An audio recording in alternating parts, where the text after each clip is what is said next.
If you're chasing a P0915 fault on a Land Rover LR4 and replacing parts isn't fixing it, this video may save you some time and money. This video explains why common fixes didn't resolve the issue on my 2011 LR4 and what actually did. This is not a how-to repair video. It's a diagnostic breakdown based on real troubleshooting. The vehicle was throwing a fault related to the transmission gear selector signal. At first, the problem was intermittent. The shifter would lock, but cycling the ignition would temporarily restore normal operating conditions. Over time, it required more starts to clear the faults, and eventually restarting no longer helped and the vehicle wouldn't go into gear at all. At that point, the fault became persistent and no longer reset with normal inputs. Based on the symptoms, it looked like maybe it was a sensor, wiring, or mechanical issue, but that assumption guided most of the early troubleshooting. And here's what I tried. I replaced the brake switch sensor, since that can affect shift logic. I dropped the transmission pan and replaced the mechatronic connector sleeve, which is commonly recommended.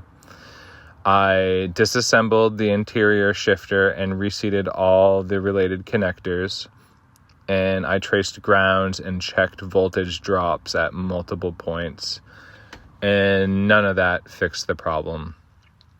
In hindsight, my mistake was assuming or hoping the failure was external to the control module. The connector sleeve replacement was especially costly because it was very tight to fit the new one in, and it was even harder to get it out afterwards, which I needed to do for the ultimate fix. It took hours of struggling with that connector sleeve to get it back out of there. And what actually did fix the issue was dropping the mechatronic unit and removing the TCM, the transmission control module, from that and shipping that out to a specialized shop for repair. The failure was internal, so no amount of external parts replacement was going to resolve it. Once the repaired module was reinstalled, the fault was gone and the transmission behavior returned to normal. If you're diagnosing a persistent issue like this, replacing parts can feel productive, but it may not move you closer to the fix.